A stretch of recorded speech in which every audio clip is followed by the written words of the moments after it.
Welcome to our channel my education studio. ఈరోజు intermediate 2A partial fraction 7B and 7C exercises చెప్తాను. So మీకు కనుక మా videos నచ్చినట్లయితే మీ ఫ్రెండ్స్తో షేర్ చేయండి, అలానే మా ఛానల్ని సబ్స్క్రైబ్ చేయండి అండ్ మీ ఫీడ్బ్యాక్ని కామెంట్స్ రూపంలో తెలియచేయండి. Let's get started.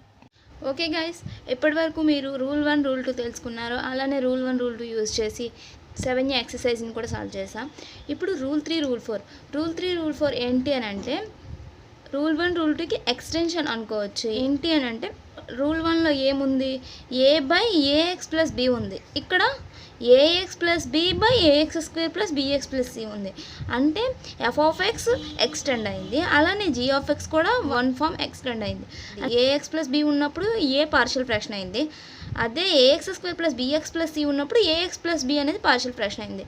ఇప్పుడు రూల్ 4 ఏంటంటే రూల్ 2కి ఎక్స్టెన్షన్. రూల్ 2 ఏంటి, ax ప్లస్ b 2 టైమ్స్ రిపీటెడ్గా వచ్చినప్పుడు a ప్లస్ b అని రాసాం కదా. అలానే ఇక్కడ ఏంటి అని అంటే చూడండి, ఇక్కడ a ప్లస్ b అలా వచ్చింది కదా రూల్ 2లో. అదే ఇక్కడ అనుకోండి, a1x plus b1, a2x plus b2. ఇప్పుడు 7B ఎక్సర్సైజ్. 7B ఎక్సర్సైజ్లో ఏమి ఇచ్చారు, ax square plus bx plus c ఆ ఫామ్లో ఉంది చూడండి. ఇది x స్క్వేర్ ప్లస్ 2 అని. ఇక్కడ చూడండి x స్క్వేర్ ప్లస్ 2 ఉంది కాబట్టి bx ప్లస్ c వేసుకున్నాక నార్మల్గా ముందు సమ్స్లానే ఎల్సిఎం చేశాక కోఫిషియంట్స్ని ఈక్వల్ చేసాం. చూడండి ఇక్కడ చూడండి, బై ఈక్వేటింగ్ కరస్పాండింగ్ కోఫిషియంట్స్, ముందుగా ఉన్న కరస్పాండింగ్ కోఫిషియంట్స్ని ఈక్వల్ చేసాం. చూడండి ఇక్కడ ఎక్స్ స్క్వేర్ కోఫిషియంట్ ఏముంది, a ప్లస్ b ఉంది. a ప్లస్ bని 2తో ఈక్వల్ చేయాలి. అదే c minus b is equal to 3, 2a minus c is equal to 4. ఇప్పుడు ఇక్కడికి రండి, ఇక్కడ అదే చేసాం చూడండి, a plus b is equal to 2, c minus b is equal to 3, 2a minus c is equal to 4. ఇక్కడ ఏం చేయాలంటే 3 ఈక్వేషన్స్ వచ్చాయి కదా, ఒక ఈక్వేషన్ హోల్డ్ చేసి ఇంకో 2 ఈక్వేషన్స్ని ఈ ముందు పెట్టుకున్న ఈక్వేషన్లో ఏ అయితే వేరియబుల్స్ ఉన్నాయో ఆ వేరియబుల్స్లోకి ఈ 2 ఈక్వేషన్స్ని సాల్వ్ చేసి అలా ఫామ్ చేయాలి. ఇక్కడ చూడండి అదే చేశాను. ఇక్కడ థర్డ్ ఈక్వేషన్ని ఒక సైడ్ ఉంచేసి ఫస్ట్ 2 ఈక్వేషన్స్ని సాల్వ్ చేస్తే a plus c equal to 5 వచ్చింది. ఇక్కడ a plus c equal to 5 వచ్చింది. ఇక్కడ థర్డ్ ఈక్వేషన్లో 2a minus c equal to 4 వచ్చింది. మళ్ళీ ఇప్పుడు 3, 4 సాల్వ్ చేస్తే మనకి a వాల్యూ c వాల్యూ వచ్చేస్తాయి. ఇప్పుడు a వాల్యూ c వాల్యూ వచ్చేసింది కదా. సో మనం ఏం చేయాలంటే a వాల్యూ c వాల్యూ మనం ఒక్కొక్క ఈక్వేషన్లో సబ్స్టిట్యూట్ చేస్తే అప్పుడు మనకి b వాల్యూ వస్తుంది. ఇక్కడ చూడండి c వాల్యూ సబ్స్టిట్యూట్ చేసాం సెకండ్ ఈక్వేషన్లో. సెకండ్ ఈక్వేషన్ ఏంటి, c minus b is equal to 3. So c value 2 వేసినప్పుడు b ఈజ్ ఈక్వల్ టు -1 వచ్చింది. So finally this is our answer.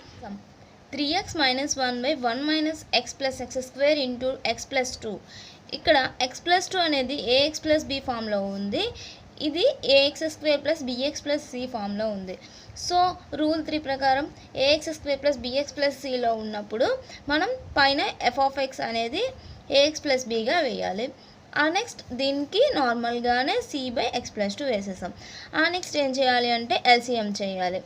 x plus b into x plus 2 plus c into 1 minus x plus x square.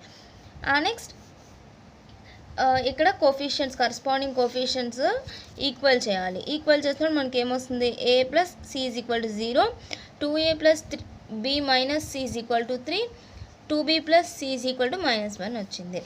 ఇప్పుడు ఏం చేయాలి, ఇక్కడ మనకి 3 వేరియబుల్స్లో equations ఉన్నాయి. So ఏదో ఒక టూ ఈక్వేషన్స్ని 2 వేరియబుల్స్లో 2 ఈక్వేషన్స్ని మనం తెచ్చుకోవాలి అంటే ఒక ఈక్వేషన్, ఈ ఫస్ట్ ఈక్వేషన్ని హోల్డ్లో ఉంచండి. ఈ 2 ఈక్వేషన్స్ని తీసుకొని ఏసీల్లోనే మనం ఈ 2 ఈక్వేషన్స్ నుంచి ఏసీల్లో ఒక ఈక్వేషన్ తెచ్చుకున్నాం. ఇప్పుడు దీన్ని 4 అనుకోవాలి. అప్పుడు 1, 4 మనం సాల్వ్ చేస్తే అప్పుడు ఏ వాల్యూ వస్తుంది. ఏ వాల్యూ చూడండి, a ఈజ్ ఈక్వల్ టు 1 వచ్చింది. నెక్స్ట్ ఏం చేయాలి, put a is equal to 1 in first equation. First equation ఏంటి మనకి, ఇక్కడ a plus c is equal to 0 కదా. అప్పుడు a ఈజ్ ఈక్వల్ టు 1 మనం అందులో సబ్స్టిట్యూట్ చేసినప్పుడు c వాల్యూ -1 వచ్చింది. Put c is equal to -1 in 3. ఇప్పుడు ఏసీ రెండు వాల్యూస్ ఉన్నాయి. సి వాల్యూ ఏం మనం 3లో వేసినప్పుడు 2b plus c is equal to -1 third equation. అప్పుడు 2b - 1 ఈజ్ ఈక్వల్ టు -1 అవుద్ది. అప్పుడు బి వాల్యూ 0 వచ్చింది. సో ఫైనల్లీ ఏబిసి మూడు వాల్యూస్ మనం అనుకున్న ఈక్వేషన్లో వేస్తే అప్పుడు మనకి ఫైనల్గా ఇది సమ్ ఆఫ్ పార్షియల్ ఫ్రాక్షన్స్గా డివైడ్ అవుతుంది. Third sum x² - 3/x + 2 × x² + 1. ఇక్కడ same procedure ax² + bx + c ఫామ్లో ఉంది. ఇది ax + b ఫామ్లో ఉంది. So as usual a/x + 2 + bx + c/x² + 1.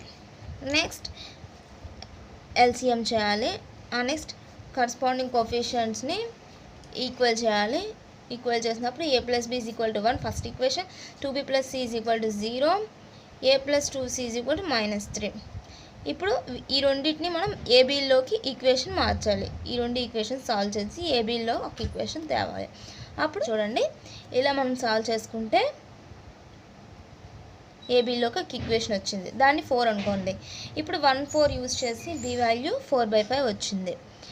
B value 4/5 వచ్చిన తర్వాత ఆ 4/5ని 1 ఈక్వేషన్లో సబ్స్టిట్యూట్ చేయాలి. ఫస్ట్ ఈక్వేషన్ ఏంటి? a + b = 1. ఏదర్ 1లో కానీ 4లో కానీ సబ్స్టిట్యూట్ చేయొచ్చు. కానీ ఇది ఈజీగా ఉంది కదా ఈక్వేషన్. సో ఫస్ట్ ఈక్వేషన్లో సబ్స్టిట్యూట్ చేసాం. సబ్స్టిట్యూట్ చేసిన తర్వాత ఏ వాల్యూ 1/5 వచ్చింది. సో ఏ వాల్యూ థర్డ్ ఈక్వేషన్లో సబ్స్టిట్యూట్ చేయండి. Third equation a + 2c = -3. So third ఈక్వేషన్లో ఏ వాల్యూ సబ్స్టిట్యూట్ చేస్తే సి వాల్యూ -8/5 వస్తుంది. Finally this is our answer. Got it? Next sum x² + 1/x² + x + 1 whole square. ఇక్కడ ఏమి ఇచ్చాడు? Rule 4 ఇక్కడ apply అవుతుంది. రూల్ 4 ఏంటి? ax² + bx + c whole power n. అలా ఉన్నప్పుడు మనం ఏం చేయాలి? ax + b/x² + x + 1 + cx + d/x² + x + 1 whole square. So next LCM చేస్తాం. ఎల్సిఎం చేశాక అలా ఎక్స్పాండ్ చేసుకుంటే నెక్స్ట్ ఇక్కడ కరస్పాండింగ్ కోఎఫిషియంట్స్ని ఈక్వేట్ చేస్తాం. ఈక్వేట్ చేసినప్పుడు మనం ఇక్కడ చూడండి x³ ఇక్కడ లేదు. ఏ వాల్యూ 0 వచ్చింది. Next a + b x² coefficient 1 ఉంది. So a + b = 1. ఇక్కడ x కోఎఫిషియంట్ ఇక్కడ లేదు. So a + b + c = 0, b + d = 1. So ఇప్పుడు ఏమవుతుంది? ఏ వాల్యూ డైరెక్ట్గా 0 ఉంది కాబట్టి 1లో సబ్స్టిట్యూట్ చేయండి. ఏ వాల్యూ సబ్స్టిట్యూట్ చేసినప్పుడు బి వాల్యూ 1 వచ్చింది. బి వాల్యూ 1 వచ్చాక ఈ రెండు సెకండ్ ఈక్వేషన్లో సబ్స్టిట్యూట్ చేస్తే 0 + 1 + c = 0. అప్పుడు c = -1. అప్పుడు ఏమవుతుంది? బి వాల్యూ అంటే థర్డ్ ఈక్వేషన్ చూడండి. థర్డ్ ఈక్వేషన్లో బీడీ రెండు ఉన్నాయి. సో బి వాల్యూ పెడితే డి వాల్యూ వస్తుంది. డి వాల్యూ ఏమొచ్చింది? d = 0 వచ్చింది. సో ఫైనల్లీ మనకి 4 వాల్యూస్ వచ్చింది. A value, B value, C value, D value. So 4 values మనం అనుకున్న ఈక్వేషన్లో సబ్స్టిట్యూట్ చేస్తే మనకి ఇది ఆన్సర్ వచ్చింది. ఫిఫ్త్ సమ్ ఏంటి? x³ + x² + 1/x - 1 × x³ - 1. ఇక్కడ సేమ్ ఫస్ట్ మనం చెక్ చేసుకోవాలి ప్రాపర్ ఫ్రాక్షనా కాదా అనేసి. ప్రాపర్ ఫ్రాక్షనే కదా. Degree of f(x) is less than g(x). So మనం నార్మల్ ప్రాసెసే అప్లై చేయాలి.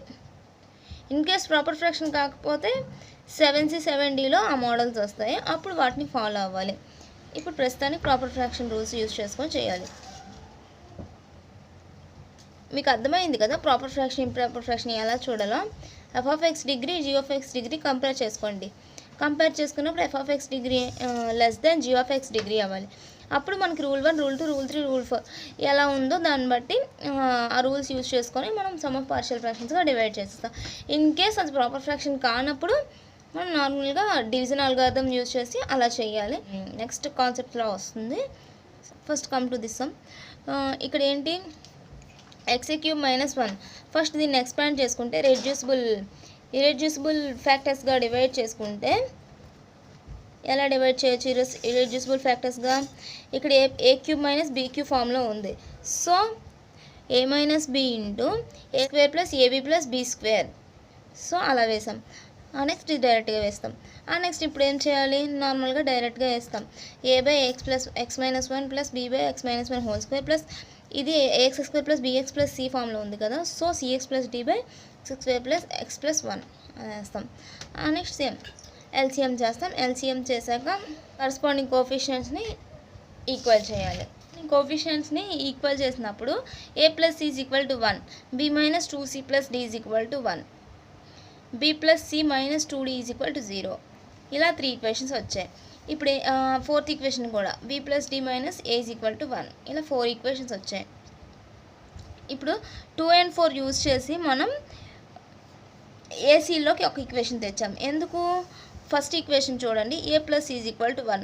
సో మనం a plus c is equal to 1 ఉంది కాబట్టి ఎయిదర్ ఈ 3 ఈక్వేషన్స్ యూజ్ చేసుకొని ఏసీలోకి మనం ఈక్వేషన్ తేవాలి. ఇక్కడ మనకి c లేదు కదా, సో 2, 3 యూజ్ చేసుకొని ఏసీలోకి ఈక్వేషన్ తెచ్చుకున్నాక ఇప్పుడు 1, 5లో ఏసీలో ఈక్వేషన్స్ ఉన్నాయి కదా. సో ఆ 2 ఈక్వేషన్స్ని యూజ్ చేసుకొని మనం c వాల్యూ ఫైండ్ చేసాం. c ఈజ్ ఈక్వల్ టు 1/3 వచ్చింది. ఇప్పుడు c ఈజ్ ఈక్వల్ టు 1/3ని ఫస్ట్ ఈక్వేషన్లో సబ్స్టిట్యూట్ చేయాలి. ఫస్ట్ ఈక్వేషన్ ఏంటి? a plus c is equal to 1 కదా. c వాల్యూ ఏమొచ్చింది? 1/3 వచ్చింది. ఆ 1/3 ఇక్కడ సబ్స్టిట్యూట్ చేస్తే a వాల్యూ 2/3 వస్తుంది. చూడండి, a వాల్యూ 2/3 వస్తుంది.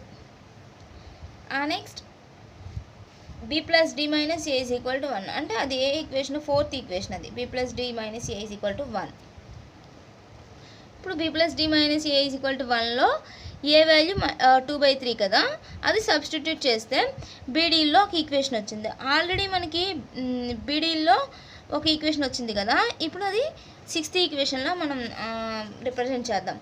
నెక్స్ట్ బీడీఏలో చూడండి, సెకండ్ ఈక్వేషన్ చూడండి, b minus 2c plus d is equal to 1. ఇది కూడా బీడీలో మారిస్తే మనకు అప్పుడు బీడీ వాల్యూస్ 2 కూడా ఫైండ్ చేయొచ్చు కదా. సో మనకి ఏసీ వాల్యూస్ ఉన్నాయి కాబట్టి ఒక దాంట్లో ఏ వాల్యూ సబ్స్టిట్యూట్ చేసి ఒక బీడీ ఈక్వేషన్ తెచ్చుకున్నాం. ఇప్పుడు c వాల్యూ సబ్స్టిట్యూట్ చేసి బీడీలో ఇంకో ఈక్వేషన్ తెచ్చుకుంటాం. ఇప్పుడు చూడండి, c వాల్యూ సబ్స్టిట్యూట్ చేస్తే b minus 2d is equal to minus 1/3 వచ్చింది. ఇక్కడ b plus d is equal to 5/3 వచ్చింది. Next b minus 2d is equal to minus 1/3 వచ్చింది. అది 6th ఈక్వేషన్, ఇది 7th equation. So from 6 and 7 b plus d is equal to 5/3, b minus 2d is equal to minus 1/3. ఈ రెండింటిని solve చేయాలి. Solve చేస్తే minus plus bb cancel, 3d is equal to 6/3 అంటే 2/3, d is equal to 2/3. ఇప్పుడు d is equal to 2/3ని either 6 or 7లో substitute చేయాలి. 6లో సబ్స్టిట్యూట్ చేస్తే మనకు అది ఈక్వేషన్ నీట్గా ఉంది కదా, ఈజీగా. b plus d is equal 5/3 కదా 6th ఈక్వేషన్. సో 2/3 సబ్స్టిట్యూట్ చేస్తే b వాల్యూ 1 వచ్చింది. So finally we got the 4 values, 2/3, 1, 1/3, 2/3. So అవన్నీ మనం అనుకున్న ఈక్వేషన్లో వేస్తే finally we got the answer. That's it guys. 7b exercise అయిపోయింది. ఇప్పుడు 7cకి వెళ్ళే ముందు ఒక కాన్సెప్ట్ ఏంటి అని అంటే, ఇప్పటి వరకు మనం ప్రాపర్ ఫ్రాక్షన్స్ ఉన్నప్పుడు పార్షియల్ ఫ్రాక్షన్స్గా ఎలా డివైడ్ చేయాలో తెలుసుకున్నాం కదా. ఇక్కడ నుంచి ఏంటంటే ఇంప్రాపర్ ఫ్రాక్షన్ ఉన్నప్పుడు ఎలా చేయాలి అనేది తెలుసుకుంటాం.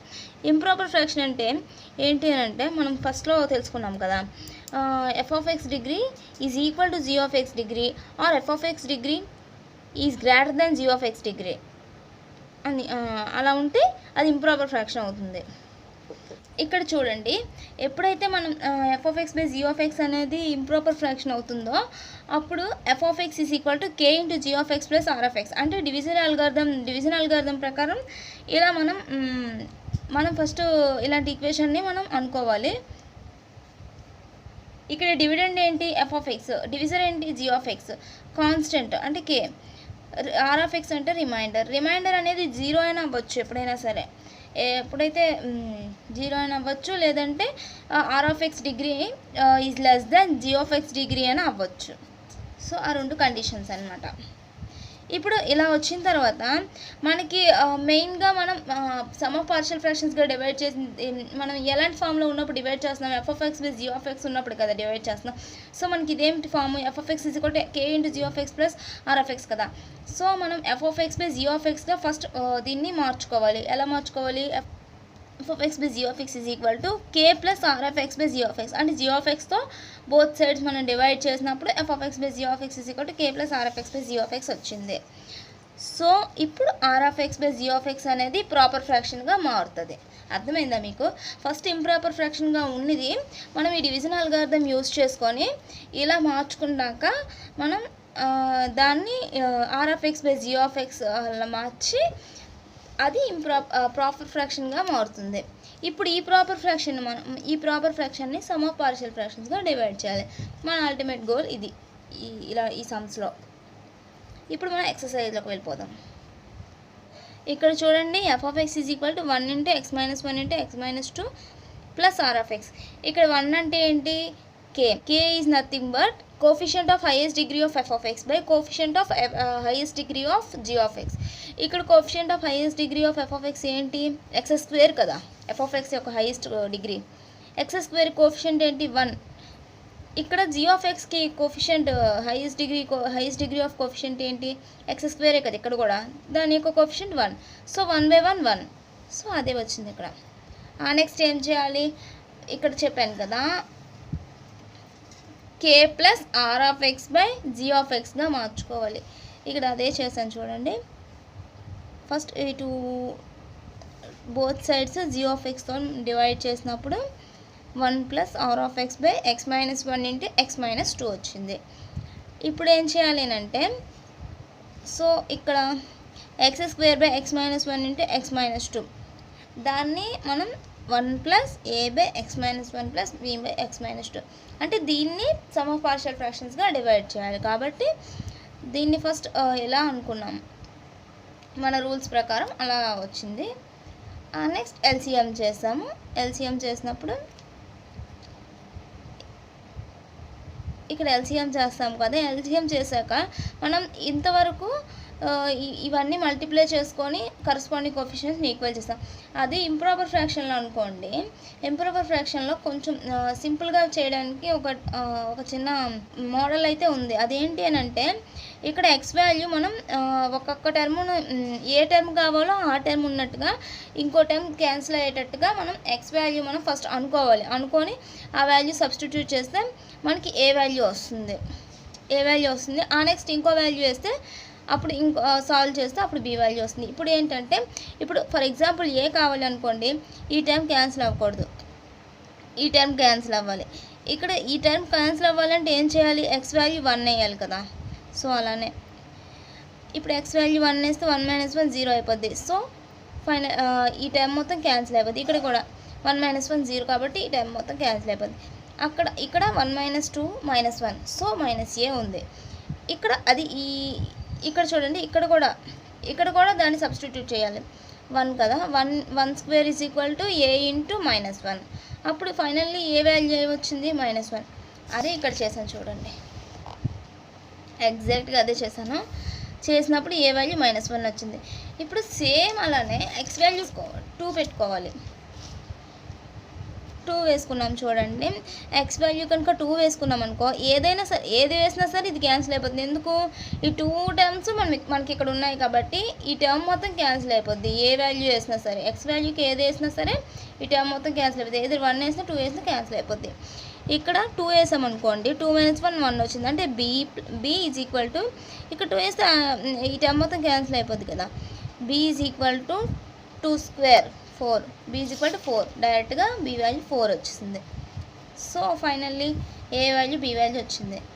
మనం అనుకున్న ఈక్వేషన్లో రెండు తీసుకెళ్ళి సబ్స్టిట్యూట్ చేస్తే మనకి ఆన్సర్ వచ్చింది. ముందు సమ్లో ఏంటి? F of X degree is equal to g of X degree ఉంది. సో మనం 2 డిగ్రీస్ హైయెస్ట్ డిగ్రీస్ కోఎఫిషియెంట్స్ని మనం డివైడ్ చేసి కాన్స్టెంట్ వాల్యూ ఫైండ్ చేస్తాం. ఇక్కడ మాత్రం అలా కాదు, F of X degree is greater than G of X degree. So మనం ఫస్ట్ ఎఫ్ ఆఫ్ ఎక్స్ని జీ ఆఫ్ ఎక్స్తో డివైడ్ చేయాలి. డివైడ్ చేసిన తర్వాత మనకి డివిజన్ అల్గారిథం ప్రకారం మనం ముందు అనుకునేటట్టుగా వస్తుంది. ఎలా వస్తుంది? Constant into g of x plus remainder వస్తుంది. సో ఇప్పుడు ఫస్ట్ డివైడ్ చేద్దాం. డివైడ్ చేయాలంటే ఫస్ట్ దీన్ని ఎక్స్పాండ్ చేయాలి. ఎక్స్పాండ్ చేస్తే x² + 2x - x - 2. So x² + x - 2, దాన్ని x³ దీంతో డివైడ్ చేయాలి. డివైడ్ చేస్తే ఫస్ట్ డివిజన్ ఎలా చేస్తాం? ఫస్ట్ ఇక్కడ x³ కాబట్టి x² ఉంది. సో ఎక్స్తో మల్టిప్లై చేయాలి. మల్టిప్లై చేసినప్పుడు x³ వచ్చింది. So X into X square minus 2x. ఇప్పుడు ఈ రెండు క్యాన్సిల్ అవ్వాలి కదా, అప్పుడు ఎక్స్ స్క్వేర్ రావాలి కాబట్టి 1తో ఇంటూ చేసాం. ఇంటూ చేసినప్పుడు మైనస్ ఎక్స్ స్క్వేర్ వచ్చింది, మైనస్ ఎక్స్ ప్లస్ 2. ఇప్పుడు 3x మైనస్ 2. ఇక్కడ మనకి ఎక్కడ వరకు డివైడ్ చేయాలని మనకు డౌట్ వస్తుంది కదా. సో ఈజీగా గుర్తుపెట్టుకోవాలంటే ఇక్కడ వచ్చిన రిమైండర్ని మళ్ళీ ఎక్స్ స్క్వేర్తో డివైడ్ చేయలేము అన్నంత వరకు మనం డివైడ్ చేయాలి.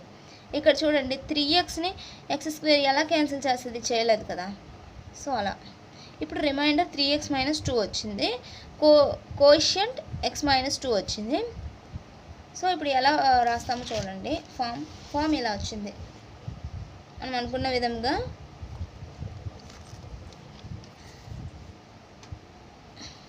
x minus 1 plus 3x minus 2 by x minus 1 అంటే x ప్లస్ 2. ఇక నార్మల్గా వేస్తాం మనం. దీనికన్నా ముందు స్టెప్ ఏంటంటే x cube is equal to x minus 1 into x minus 1 into x plus 2 plus 3x minus 2 అంటే ఇది కాన్స్టెంట్ అవుతుంది into g of x plus remainder. దాని తర్వాత స్టెప్ ఇది వస్తుంది అనమాట. నెక్స్ట్ నార్మల్గా 3x minus 2 by x minus 2 into దీన్ని, అంటే ఇక్కడ ఏంటంటే ముందు సమ్లో అది కాన్స్టెంట్ వచ్చింది కాబట్టి నార్మల్గా మొత్తంని మనం సమ్ ఆఫ్ పార్షియల్ ఫ్రాక్షన్స్గా డివైడ్ చేసాం. ఇక్కడ అలా కాదు, ఇక్కడ మనకి ఆల్రెడీ సింప్లిఫై అయిపోయి ఇది వచ్చేసింది, ఎక్సెల్లో వచ్చేసింది కదా. సో దీన్ని మనం సమ్ ఆఫ్ పార్షియల్ ఫ్రాక్షన్స్గా డివైడ్ చేయాలి. ఇక్కడ మనకి నార్మల్గానే ఉంది కాబట్టి మనకి నో ప్రాబ్లం. నార్మల్గా మనం ఫస్ట్ రూల్ యూజ్ చేసి మనం సమ్ ఆఫ్ పార్షియల్ ఫ్రాక్షన్స్గా డివైడ్ చేసేయచ్చు. చూడండి, ఫస్ట్ ఎల్సిఎం చేశాను. ఫస్ట్ ఎల్సిఎం చేశాక బై ఈక్వేటింగ్ కరస్పాండింగ్ కోఎఫిషియంట్స్ మనకి ఈ రెండు వచ్చాయి. వచ్చాక a plus b is equal to 3, 2a minus b is equal to minus 2. ఇక్కడ బీబీ క్యాన్సిల్ అయితే 3a is equal to 1, a is equal to 1/3 వచ్చింది. ఇప్పుడు ఏం చేయాలి, ఏ వాల్యూ ఫస్ట్ ఈక్వేషన్లో సబ్స్టిట్యూట్ చేస్తే 3 మైనస్ 1/3 కాబట్టి b వాల్యూ 8/3 వచ్చింది. సో ఫైనల్లీ మనకి ఏ వాల్యూ b వాల్యూ వచ్చేసాయి. Finally we got the answer like this, x minus 1 plus 1/3 into x minus 1 plus 8/3 into x plus 2. ఇప్పుడు థర్డ్ సమ్ ఏంటి, x cube by 2x minus 1 into x minus 1 whole square. ఇక్కడ same, ఇక్కడ మనం first some తీసుకున్నాం కదా, same అదే విధంగా ఇక్కడ ఏం ఇచ్చాడు, ఇక్కడ f of x degree g of x degree సేమ్గా ఉన్నాయి. చూడండి, ఇక్కడ మనం ఎంత ఎక్స్పాండ్ చేసినా x క్యూబ్ కన్నా మనకి ఎక్కువ డిగ్రీ రాదు. సో x క్యూబ్ ఉంది. ఇక్కడ k వాల్యూ మనకి ఎలా వస్తుంది, ఇక్కడ x క్యూబ్ యొక్క కోఎఫిషియంట్ 1 ఉంది, ఇక్కడ 2 ఉంది. సో 1/2 తీసుకున్నాం. అర్థమైంది కదా. 1/2 ఇంటూ 2x మైనస్ 1 అంటే x minus 1 whole square plus remainder మనకు తెలియదు. ఇక్కడ మనకి రిమైండర్ని ఆర్ ఆఫ్ ఎక్స్ అని అనుకొని వదిలేయడమే. నెక్స్ట్ దీన్ని సింప్లిఫై చేయాలంటే ఫస్ట్ దీన్ని k plus are of X by G of ఎక్స్గా మార్చాలి కదా. సో అది చేద్దాం. చూడండి, x cube by 2x minus 1 అంటే x minus 1 whole square is equal to 1/2 into 2x minus 1 అంటే x minus 1 whole square plus are of X by 2x minus 1 అంటే x minus 1 whole square. Next అలా మార్చిన తర్వాత 1/2 plus are of X by 2x minus 1 అంటే x minus 1 whole square. ఇప్పుడు ఇదంతటిని మనం sum of partial ఫ్రాక్షన్స్గా డివైడ్ చేసాం కదా. ఇప్పుడు దీన్ని సాల్వ్ చేయాలి. B value C value find చేయాలంటే ఫస్ట్ సమ్లో ఎలా చేసాము, ఎక్స్ వాల్యూకి ఒక్కొక్కటి మనం వేసుకొని దాని ద్వారా మనకి సింప్లిఫై చేసుకొని ఒక్కొక్క వేరియబుల్ని మనం ఫైండ్ చేసాం కదా. అలానే ఇక్కడ కూడా first x is equal to 1 substitute చేయండి. ఏమొస్తుందో చూడండి, x is equal to 1 substitute చేస్తే ఈ టర్మ్ క్యాన్సిల్ అయిపోతుంది. నెక్స్ట్ ఈ టర్మ్ కూడా క్యాన్సిల్ అయిపోతుంది, ఈ టర్మ్ కూడా క్యాన్సిల్ అయిపోతుంది. 1 మైనస్ 1 ఉంది కాబట్టి చూడండి, ఇది ఒకటే మిగులుతుంది. ఇది ఒకటే మిగిలాక చూడండి ఇలా వస్తుంది, 2 into 1 cube is equal 2c into 2 minus 1.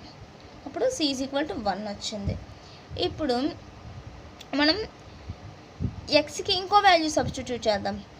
ఇంకో వాల్యూ సబ్స్టిట్యూట్ చేయడం అంటే ఈ x ఈజ్ ఈక్వల్ టు 1 వేసినప్పుడు ఇది క్యాన్సిల్ అయిపోయింది. ఇప్పుడు ఈ టైం క్యాన్సిల్ అయ్యేటట్టుగా మనం ఇంకో వాల్యూ వేయాలి. ఇక్కడ 2 ఉంది కాబట్టి 1/2 వేస్తే అప్పుడు 1 మైనస్ 1 0 అవుతుంది కదా. So x is equal to 1/2 వేద్దాం. 1/2 వేసినప్పుడు 2 into 1/2 whole cube is equal to 2a into 1/2 whole square. అప్పుడు సింప్లిఫై చేస్తే a ఈజ్ ఈక్వల్ టు 1/2 వచ్చింది. ఏ ఈజ్ ఈక్వల్ టు 1/2 వచ్చింది. ఏసీ వాల్యూస్ 2 వచ్చాయి, కానీ మనకి బి వాల్యూ కావాలి. బి కోఫిషియంట్స్ చూస్తే 2x - 1 × x - 1. ఇక్కడ మనకి కాన్స్టెంట్లో ఎలా ఇక్కడ మనకి 2x - 1 × x - 1 హోల్ స్క్వేర్ ఎలా ఉందో ఇక్కడ కూడా అంతే. ఎక్స్ వాల్యూ ఏది వేసినా కూడా బి వాల్యూ అనేది రాదు.